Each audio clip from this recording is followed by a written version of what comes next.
drunken suitcase and destroyed some things. My friend and I, after the service, walked into the dorm, and someone accused my friend of being around the dorm during the service. I spoke up and said that he had been sitting by me during the whole service.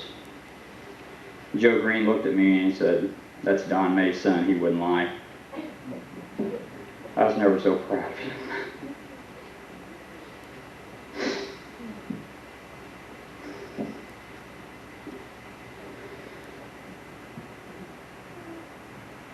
I was never so proud to be his son. You see, that's who Dad was. He was a man with a reputation of being an honest, hard-working man and strong faith in God. He'd help anybody out. When the church or anyone had some work that had to be done, Dad was always the first to volunteer. He had strong faith and loved his family and used every opportunity to share it. Dad was famous for his family meetings. We'd be thinking that something was serious was to be discussed, but usually Dad just wanted to plan some special get-together. I think Dad just liked getting us all together so he could share his faith and keep us all together as a family. Well, Dad, it worked for me.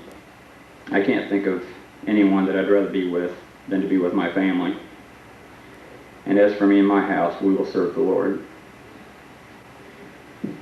So, Dad, it's time for me to adjourn my last meeting with you. So goodbye, and I love you.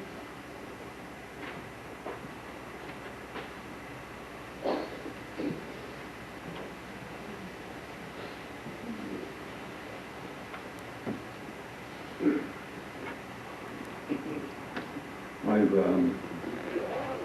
addressed a lot of Marines in my time without blinking an eye. I think this is about the hardest thing I've ever done. I come up with something to honor my father. And I sat down and wrote some notes of how our family feels about Dad. It was real easy to write it. It's things that we discussed between my brothers and our family. So this is really from all of us. I want to tell you a story about a craftsman's testimony. About 3 months ago, Dad called me and let me know that he had been diagnosed with cancer in his liver.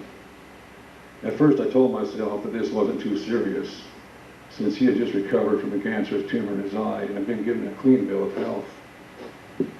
Dad did both of this just fine. After all, this was Dad.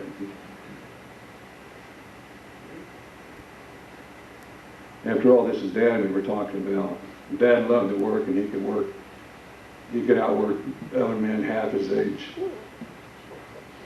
Me included in that. Dad thought it worked a lot like a lot of us go fishing, relaxing at a ball game or in front of a TV. It was his way of life.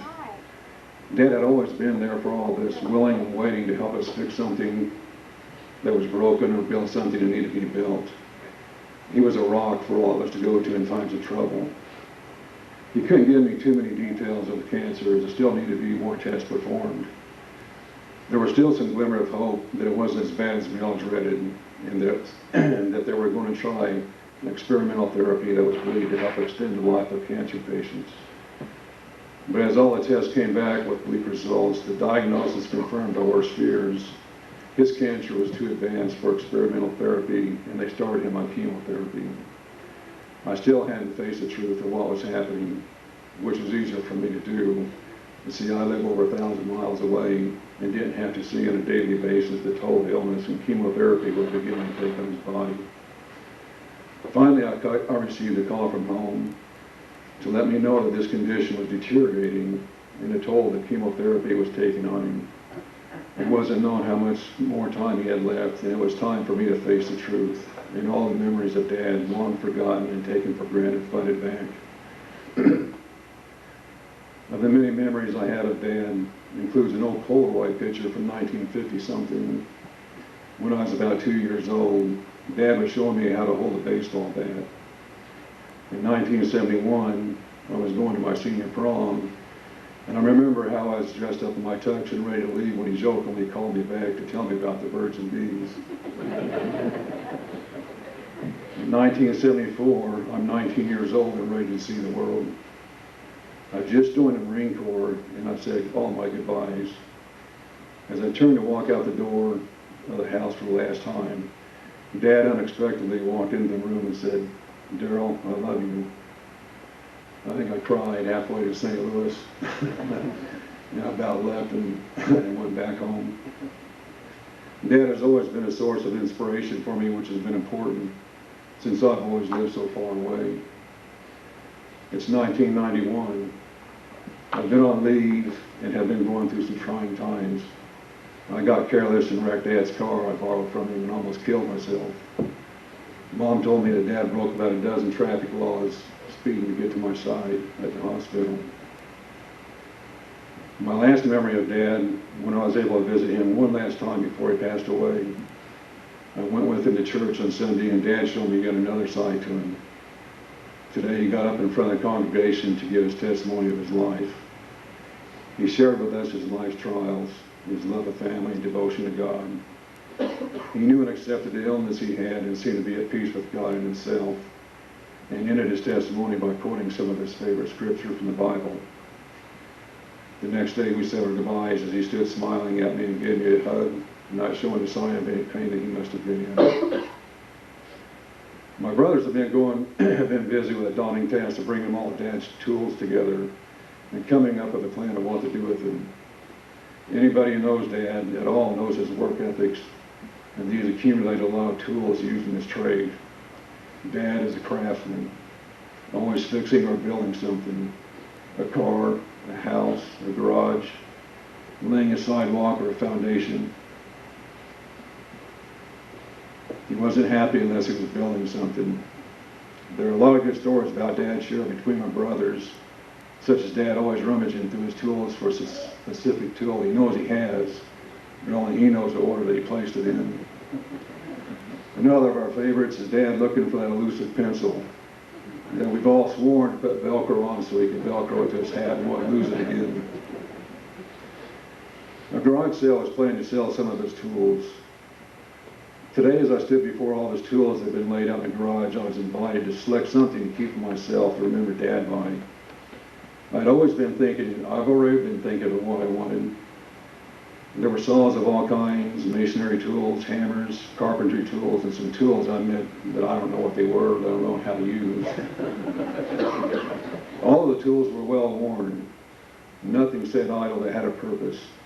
My eyes rested on a hammer which reminded me of a comment Dad had made to me once.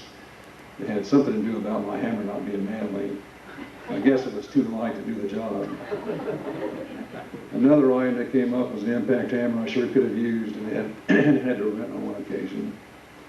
Both of these items have been used when Dad helped me build a workshop at my home not too long ago. Although both of these were of interest, neither of them are what I've been looking for. There was one tool that was missing that I knew wouldn't be there.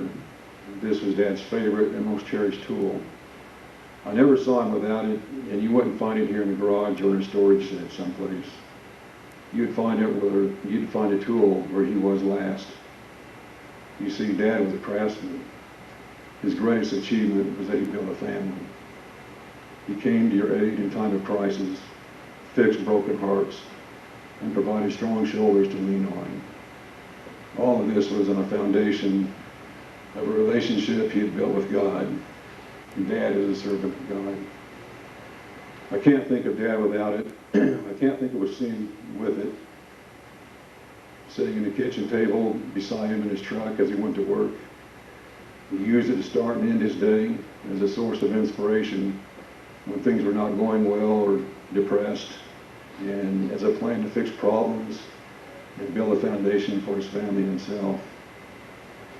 This particular tool contained a map, a compass, and an architect's plan with detailed instructions on laying a solid foundation. It contained a level and a plumb line for keeping the frame straight. A carpenter's tool gave Dad all the tools he needed for building a house. This tool even gave Dad expert advice on those hard-to-fix problems.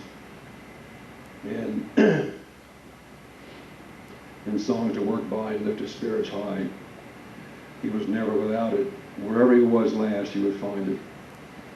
Laying on top of his dresser, laying on top of his bedroom dresser next to his bed was his cherished tool, his Bible. As I picked it up, I halfway hoping to find a elusive pencil tucked away inside, but it wasn't. But what I did find was where he'd used that pencil to highlight particular passages that were of significance to him and helped us to see what he must have been thinking and what words were his favorite. What I found was a well-worn tool, a craftsman's tool. Dad never let a good tool go to set idle. And for Dad's testimony, we're mostly here in this house and spread out between here and California. It's his wife of 55 years, 6 sons, 5 daughters in laws, 23 grandchildren, 10 great-grandchildren, brothers and sisters, and countless friends, and a whole lot of love. That wasn't the end, but there's just one more thing I want to share with you. I was going through my notes this morning, sitting on Kitty's front porch, and this is actually the first time I've actually read this all the way through without breaking down. And I just kind of praying for the strength to read all this. And after I finished, I had Dad's Bible with me. As he sat down every morning and every evening, he's looking through the Bible. And I just happened to thumb through it. And I've always gone to Dad with being so far away. I'd always call Dad up and ask him for advice on how to do this or how to do that. Problems I'd run into, both personal projects I was working on. And I'm starting to get in the habit he had of not finishing anything. So, but I was looking for what am I going to do now? Who am I going to go to for, problems that I run into for advice? And I was just thumbing through his Bible, and I just happened to go to a certain page, and I almost bust out laughing if I wasn't crying. But I'd just like to read that to you real quick. It's a short, but it's one Dad had highlighted. I thought it was real, I don't know if it's coincidence I opened this or what. But he says, it says Psalms 121. Yeah, I don't have my glasses with me. So I'll lift up mine eyes into the hills from whence cometh my help. My help cometh from the Lord, which made heaven and earth. He will not suffer thy foot to be moved, that he keepeth thee will not slumber. Behold, he that keepeth Israel shall neither slumber nor sleep. The Lord is thy keeper, the Lord is thy shed upon the flight hand. The sun shall not smite thee by day or by moonlight. The Lord shall preserve thee from evil, and he shall preserve thy soul. The Lord shall preserve thy going out and thy coming in from this time henceforth and even forevermore. I just thought that was opening that at that point in time when I was kind of asking who was I not go to, once Dad is gone. It really kind of touched me.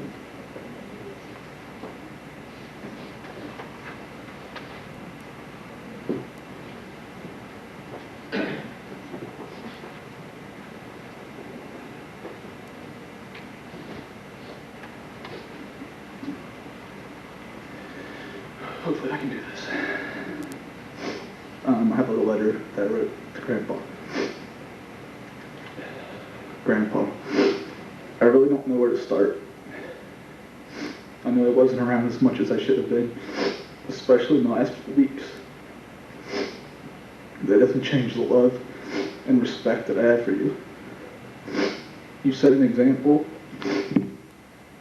for the whole family. You believe in hard work, God, and family. You pass these values down to each of your kids who have passed them down to their children. I know you are proud and always will be. I thank you for the love you gave and hope that I can have as a fulfilling life as yours. I know you will always be watching over us all.